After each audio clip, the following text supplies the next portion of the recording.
So now the applied pathology. In the applied pathology, I will be talking about the chronic granulomatous disease, which is a very very important disease.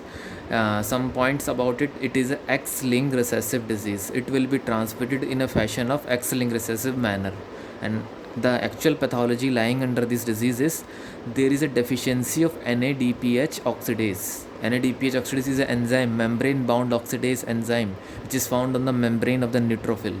So when there is a deficiency of this, first we have to understand what does it do normally. Normally what does it do? It helps in the conversion of the oxygen into the O2 free radical, and O2 free radical, and then subsequent step the O2 free radical will be converted to the hydrogen peroxide in the presence of the superoxide dismutase, and then there will be addition of the H2O2 with the chloride ion. Chloride ion will be produced from the neutrophil, azurophoric granule of the neutrophil, and in presence of myeloperoxidase enzyme, which will convert into the hypochlorite, and hypochlorite will break down into OH negative and Cl. OH negative, it also known as the hydroxyl free radical. It is the main component which help in the killing of the bacteria, and it is the most potent.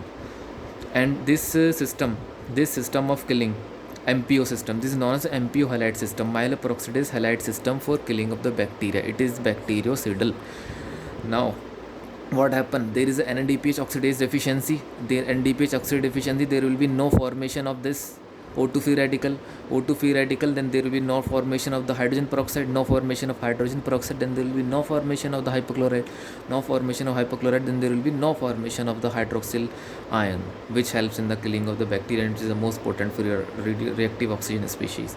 Then what happened? Let us suppose we have two conditions. First, we have infection of the bacteria which produce peroxidase enzyme, and second condition, we have infection which bacteria which is producing the catalase. The peroxidase producing bacteria will produce H2O2. The H2O2, they will contribute here where the deficiency has been occurring. Let us suppose if we are having this type of bacterial infection, it will contribute to H2O2, which has been depleting if there is an NADPH oxidase deficiency. So it helps in the H2O2 formation. So H2O2 formation, then there is subsequent step. There is abundant chloride. There is no deficiency of chloride. Then after combining these, then further these steps, hypochlorite formation, hydroxyl ion and chloride, then OH negative ion or hydroxyl free radical will kill this bacteria. So we will get rid of this bacteria if the bacteria is peroxidase producing. And the second condition, what it will do? There is a catalase positive organism.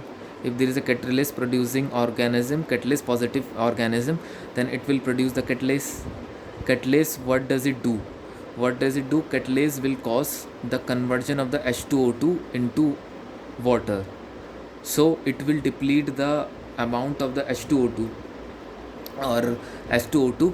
Then there will be chances of the recurrent infection. Then there will be less H2O2, then less hypochlorite, then less OH radical, OH free radical, not able to kill properly the catalase producing organism.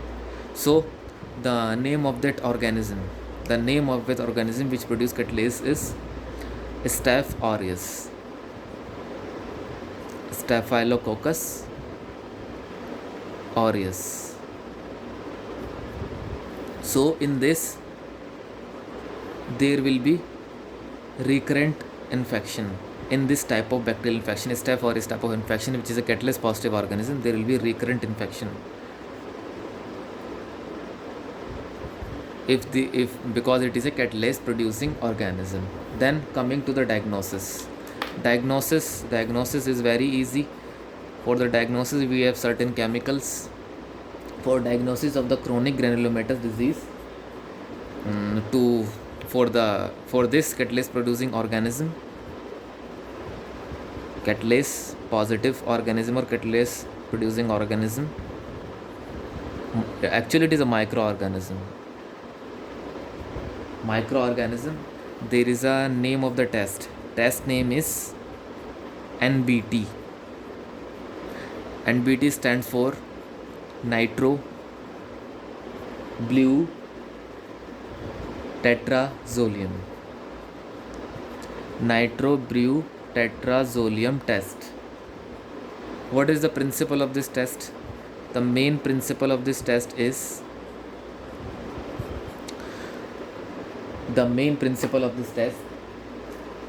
that NBT, it is a colorless substance.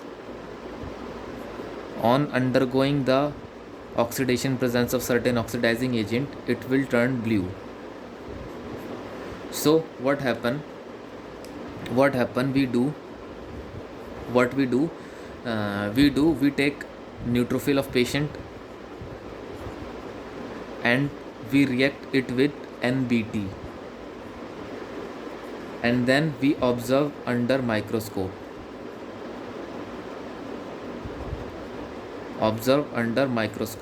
for the microscopy. And then what happen? We get, if there is a one chance, if we get this type of neutrophil, this is a neutrophil, this is the nucleus and the granules. If we get blue color granules, then if it turn blue, then there will be no catalase producing organism.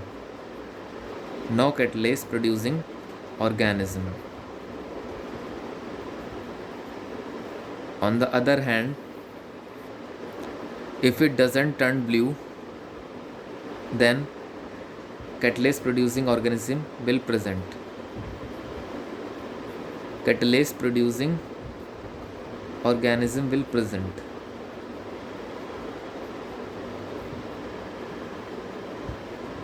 Then this will be the diagnosis of CGD, chronic granulomatous disease. So this is all about the inflammation and there are various other tests. Another test was name is DHR. This name is dihydroranidine test. Then this is all about the inflammation.